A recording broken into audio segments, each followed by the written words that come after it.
So is there a potential rebuttal of Robert Nozick's argument about justice, and specifically his argument that patterned principles of justice actually inhibit liberty? Well, there is a response provided by G.A. Cohen. We're going to look at how he argues actually patterns preserve liberty, not the reverse. So first, right, an overview of Nozick's argument. So first, Nozick argues, well, socialism is incompatible with liberty because, of course, it requires the denial of private property, for example. Now, Cohen responds to this by saying, well, look, okay, even if we might want to say Nozick is mistaken about what justice is, so the socialists would want to say, yeah, Nozick is mistaken about what justice is, Cohen says one still needs to show why Nozick is wrong, that the cost and the cost and loss of liberty imposed by what socialists regard as just is not intolerably high. That basically socialists still need to prove why, even if Nozick is wrong about what justice is. Socialism isn't some complete system where there's no liberty at all. Okay, and so he says, all right, to begin to do so. Let's imagine some socialist distribution. We call it D1. It doesn't really matter what that distribution is, but just imagine that there's some principle of equality in some society, right? So this is a socialist distribution, where based on this principle of equality, certain benefits and burdens borne on its members are distributed in some equal manner. Now, of course, Nozick would say, okay, this distribution, D1, can only be maintained at the price of tyranny and injustice because it always requires government interference. So Cohen, and I want to reread through this as well as he does, the famous Wilt Chamberlain example here. So, Nozick says, suppose that Wilt Chamberlain is greatly in demand by basketball teams, being a great gate attraction. He signs the following sort of contract with the team. In each home game, 25 cents from the following sort of in each home game, 25 cents from the price of each ticket of admission goes to him. The season starts and people cheerfully attend his team's games. They buy their tickets each time, dropping a separate 25 cents of their admission price into a special box with Chamberlain's name on it. They are excited about seeing him play. It is worth the total admission price to them.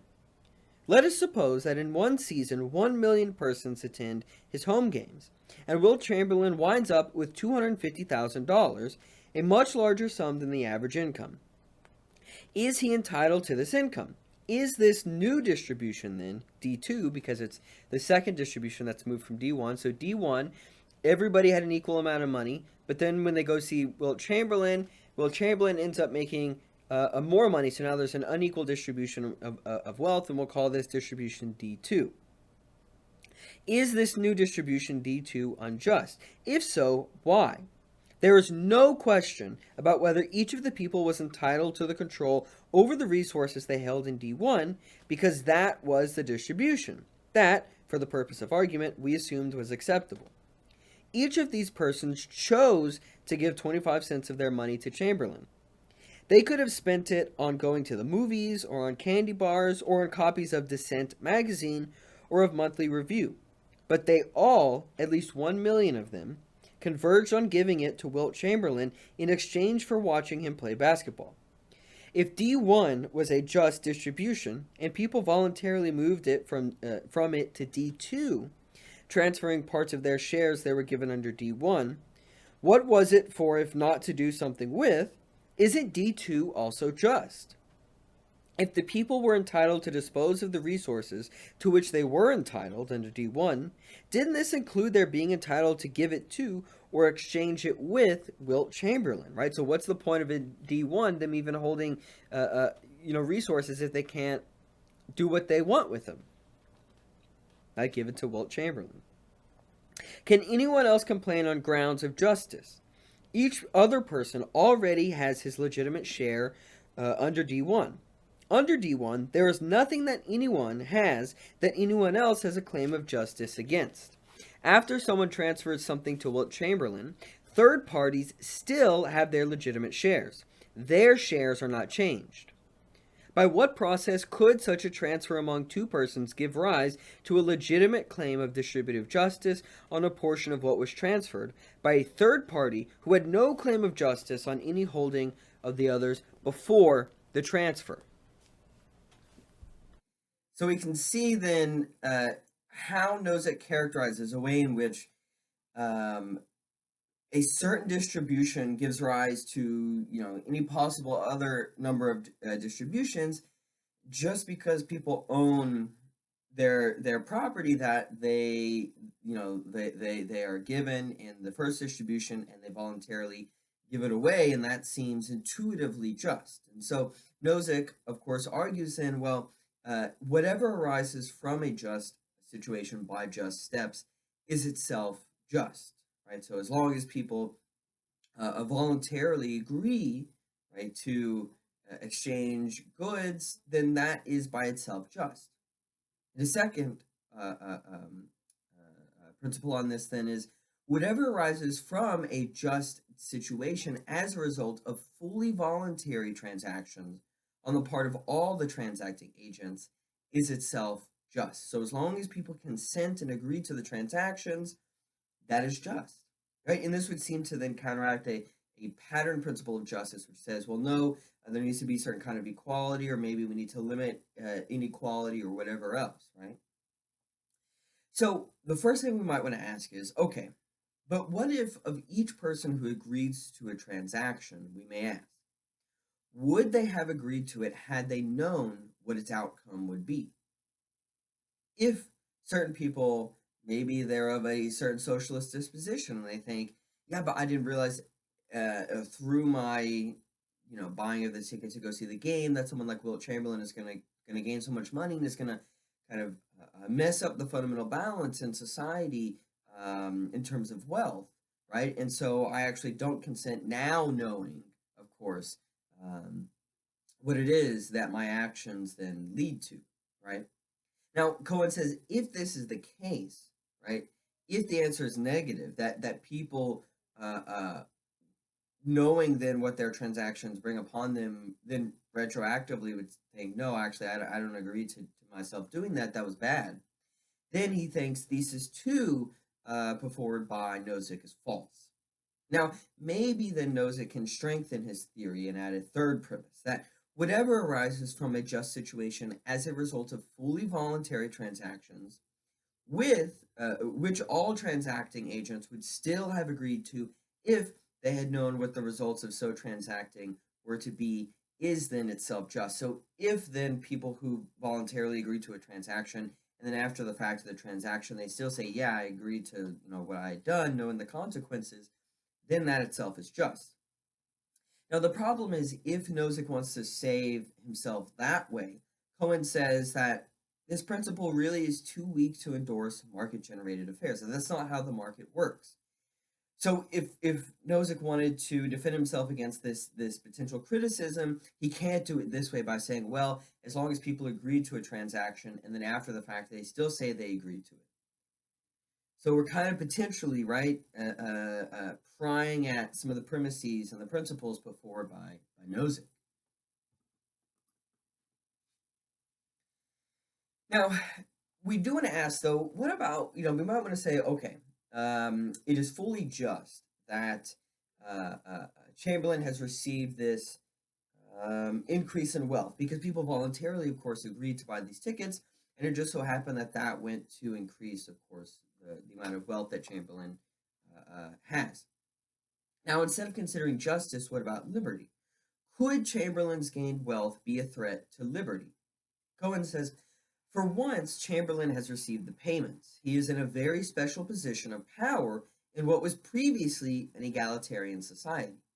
The fans' access to resources might now be prejudiced by the disproportionate access Chamberlain's wealth gives him, and the consequent power over others that he now has. For all that Nozick shows, a socialist may claim that this is not a bargain informed people in an egalitarian society will be apt to make. So the case before us then is a society of equality in danger of losing its essential character. And reflective people then in that society would have to consider not only the joy of watching Chamberlain and its immediate money prize, but also the fact which socialists say that they would deplore, that their society would be set on the roads to class division. Is class division a threat to liberty? Is then voluntary transactions that create an imbalance in wealth owned a threat to liberty? We now have to consider then inequality, even if voluntarily agreed to, undermines freedom. Now, it's Cohen's contention that holdings, so possessions of property, are not only then sources of enjoyment, but they're also sources of power. That when Chamberlain does receive a greater amount of wealth, that means he's actually receiving a greater amount of power that he may not choose to, but he can use over others. So 2 points here. For Cohen, it is also therefore false to argue third-party persons' shares are undisturbed by the Wilt Chamberlain transactions.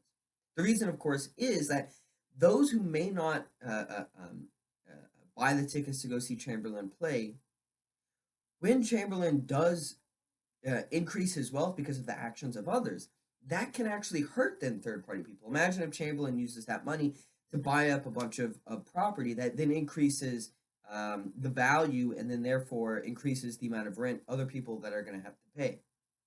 Or let's say Chamberlain ends up using his money to buy patents on medicine, okay? And then Chamberlain can increase the price of that medicine that third-party persons not involved in the Wilt Chamberlain transactions now have to pay more for.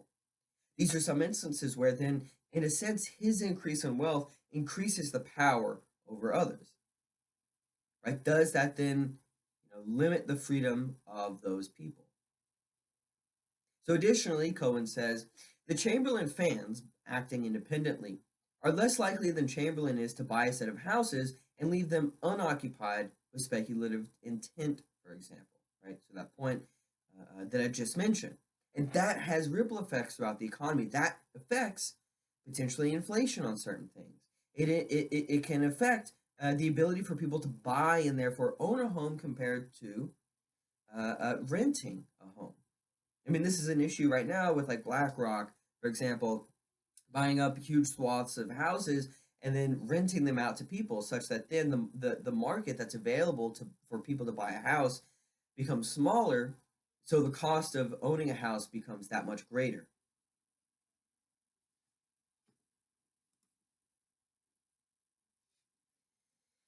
So for Nozick, he's not concerned with the maximization of freedom. He's merely concerned with stopping restrictions on freedom. He's not interested. He doesn't care if restricting one person's freedom would actually maximize everybody else's freedom. He thinks that we can never, therefore, restrict one person's freedom, right, to enhance the welfare of freedom or others. As Cohen says, according to this argument that Nozick is in favor of, if children are undernourished in our society, we are not allowed to tax millionaires in order to finance a subsidy on the price of milk to poor families, for we would be violating the rights and the dignity of millionaires, of course, through taxation. We cannot appeal that the effective liberty of the children and the adults they will become would be greatly enhanced at little expense to the millionaires, to their freedom. For Nozick forbids any act which restricts freedom. He does not call for its maximization.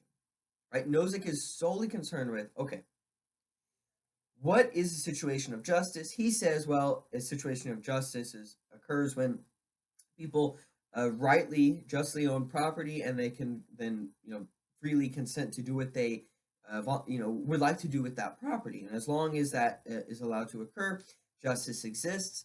Freedom then consists in the ability to do what one pleases with that property. So taxation is theft, according to Nozick. And it would never be just to tax a millionaire, even 0.0001%, if that's all it took. Now, we might want to talk about billionaires, of course, but if that's all it took to improve the lives of poor children. Now, Cohen thinks that this is a bit too far, and intuitively, we would not agree with this. This seems too extreme. So the question, though, if that's the case, we have to ask is, does never restricting anyone's freedom ensure everyone has at least some freedom? So Cohen says this means that if it were true that certain exercises of freedom would lead to totalitarianism, Nozick would still protect them. That if people voluntarily, for example, all agreed to enslave themselves to one person, Nozick would protect that because he says, well, hey, they voluntarily agreed to, so that's not a violation of those people's freedom. To say that no one can enslave others, even if those people agree to it, that would be to restrict the freedom of that person to then own those people as slaves, even if they agreed to it. And Nozick would have to say that's a fully just situation then to allow that to occur.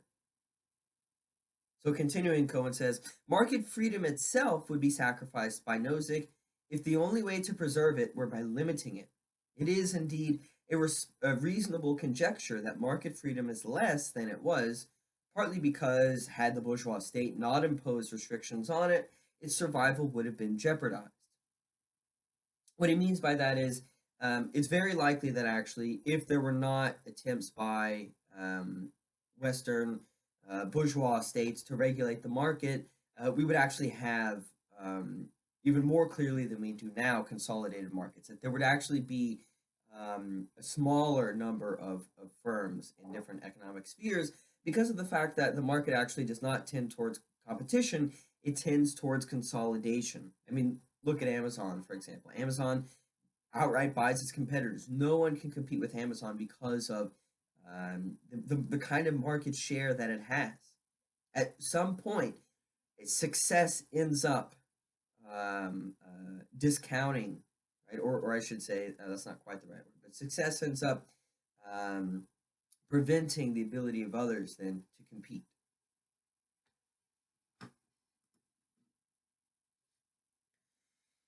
Now, for Nozick, again, because of his stance on liberty and justice, he thinks that every person has a natural right not to work for any other, right? And we know this because of the fact that we have moved from feudalism to capitalism, that we have moved from a situation where there was really no political freedom, but in some sense there was economic freedom because one was had the ability to own their own means of production. But now in capitalism, of course, the roles have reversed. Everybody has the right not to work for any other individual. They can choose who they want to work for. What they cannot choose, though, is whether they want to work or not. In capitalism, no one can survive without working unless, of course, they become a member of the bourgeoisie, unless they own private property, the means of production. Now, it's not possible for everyone to become a capitalist. You can only be a capitalist if, of course, you have an army of workers that actually carry out the division of labor, for example. But Nozick doesn't care about this because he's concerned with formal political rights. And in capitalism, everyone has the formal political right of the right not to work for any individual person. Now, of course, again, economically, they can't but work for the capitalist class. So, again, the Marxist position that Cohen here is trying to defend is that, well, yeah, okay, you may not have to work for any individual capitalist, but you have to work for a capitalist. So you are enslaved to the capitalist class. So it's a bit more abstract, of course. What Cohen wants to do is to prove that holdings, or the acquisition of property, actually infringes on rights, and it infringes on those natural rights actually that Nozick wants to defend, and that therefore wealth is a form of power. And Cohen says that if a person's natural rights in capitalism do not match up with the corresponding effective powers, then they are less free. And he says this according to a certain Marxist ideal that he says comes out of Marx's historical materialism. The argument works like this. So power, represented as P, matches right, R, if and only if what X, so person X, is de jure, so by law, able to do when that person X has right, is what that person is actually de facto, so just of a fact, able to do, regardless of whether the law says they're able to do it or not. It's, can they actually do it when that person has P, that power? So Cohen says, according to this, if we just put in any working class member as person X, and we think about the power they have in terms of wealth compared to a wealthier individual, like let's say Jeff Bezos, for example, that power does not match their right, because Bezos is able to do things that, even if the law says everyone has equal opportunity to do it, Bezos, for example, is able to do things that an ordinary working class person is not able to do. And in that way, then, their right does not match up with the power. So in capitalism, according to Cohen, civil right is gained by economic power being lost.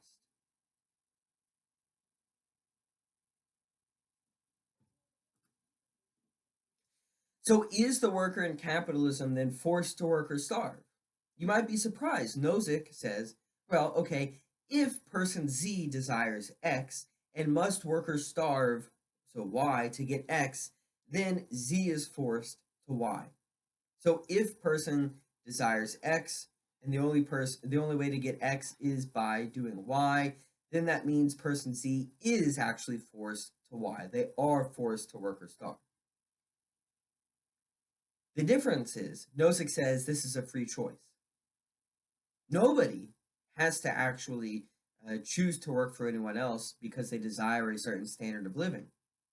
That standard of living is arbitrary, according to Nozick.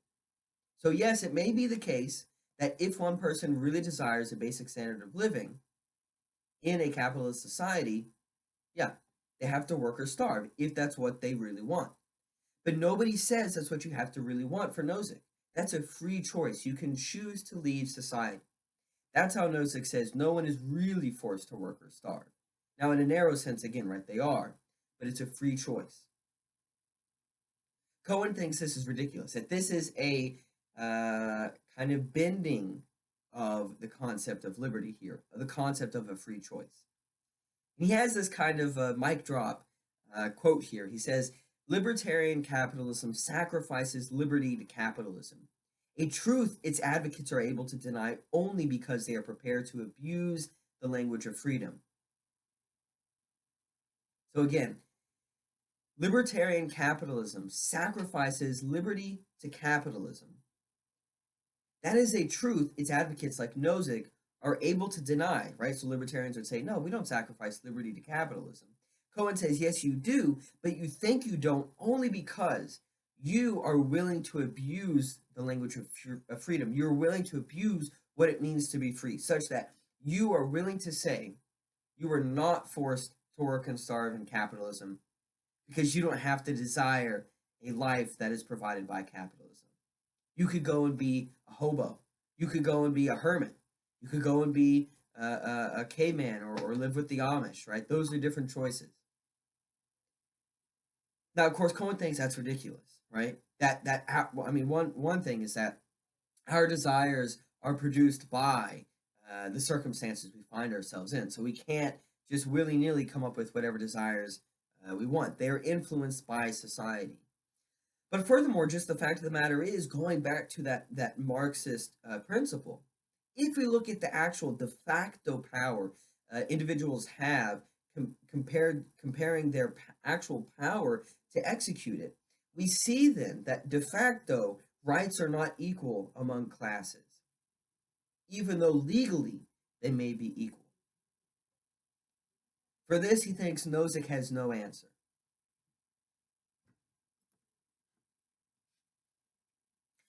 Nozick is solely focused on the rules of the game, so to speak, right? This is again why he thinks that pattern principles of justice, which seek to say, look, for example, an unequal amount of wealth amounts to an unequal amount of power, and that unequal amount of power ends up undermining freedom. Nozick would say, I don't care about that. I only care about the formal rules. And the formal rules, as long as they are just, and it doesn't matter what the outcome is, it necessarily has to be just, right? Cohen thinks that's, again, ridiculous. He says, how much freedom I have depends on the number and nature of my options. And that in turn depends on the rules of the game and on the assets of the players. It is not very important. It is a very important and widely neglected truth that it does not depend on the rules of the game alone. Some examples of this. Let's take Monopoly. But with this Monopoly, we play a bit of lottery. Some people that are playing, let's say there's 4 people. One person gets to start with $5,000. Another person, $1,000. Another person, $500. And another person, a mere $1. How do you think that's going to play out? Do they all have an equal chance to succeed and win the game in Monopoly? Well, the rules don't change. The rules by themselves, formally, right? We might want to say then de jure, do not privilege one person over another. And yet, if we look at it de facto, one person is going to be privileged over another. Now, there actually have been some interesting studies on this psychologically. And the interesting thing is the person who knows, right, that by the lottery, they just by chance happened to start the game with far more money than anyone else. When they end up winning the game, they end up thinking it was because of me. It was because of my skill in winning the game. And they think it was ridiculous that it was just because they ended up having a lot more money to start with than others. I think that's something interesting to think about. The way in which then luck like that, chance, and of course people are born into wealth and others are born into poverty all the time. The way in which those different starting points, when they are acted on, they end up becoming internalized that, hey, I did this. This is due to my own skill. So I merit the reward. Another example is Cohen's island sovereign example, right? So we have a sovereign who, by right, they purchased an island. And it just so happens every now and then there are some washed up sailors, off of ships that end up washing up onto the island. Now that person owns the island, and let's say they're, the sovereign. Let's say they're beneficial, and they say, yeah, I own the island, but I'm going to allow you to build a hut to protect yourself from like storms and things like that. Now let's say another sailor washes up on the island, and they're going to die if that person who lives in the hut doesn't allow them to also live in the hut. Now, of course, Cohen is going to say, well, that person living in the hut they aren't obligated to allow that other person to live in the hut with them. But let's say it could be the case that the person in the hut says, hey, I will allow you to live in the hut if you enslave yourself to me. That would be fully voluntary, and that would be just. There's nothing wrong with that because they voluntarily consented to it. And yet, intuitively, Cohen thinks we would look at this and say, no, this person's not really free. Like, they're going to die if that person does not allow them to live in the hut. But there's nothing Nozick can say about this because the rules of the game say, look, they don't have to choose that. It's voluntary. As long as nobody is prevented, and no one is being prevented in this case, from making certain transactions, then the outcome is necessarily just.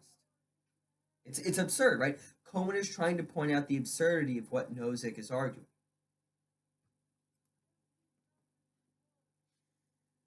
So ultimately, what Cohen is trying to argue is that the libertarian account of justice and freedom is wrong precisely because they don't agree that lack of money is a lack of freedom. Cohen says specifically, to have money is to have freedom, and the assimilation of money to mental and bodily resources is a piece of unthinking fetishism, right? With again, Marxist commodity fetishism, in the good old Marxist sense, that it misrepresents social relations of constraints as things that people lack. And in a word, therefore, money is no object. Money is not an object it is power. It is power to be exercised over others, limiting the freedom of others and increasing then the freedom of others. Now I want to look at what he says here on page 58. So he gives an example as to why lack of money is a lack of freedom, and why therefore inequality is a case of injustice. He says, to see this, begin by imagining a society without money, in which courses of action available to people, courses they are free to follow without interference, are laid down by the law. The law says what each sort of person, or even each particular person, may and may not do without interference, and each person is issued with a set of tickets detailing what she is allowed to do. So I may have a ticket saying that I am free to plow this piece of land, another one saying that I am free to go to the opera or to walk across that field, while you have different tickets with different freedoms inscribed on them. Imagine now that the structure of the options written on the tickets is more complex.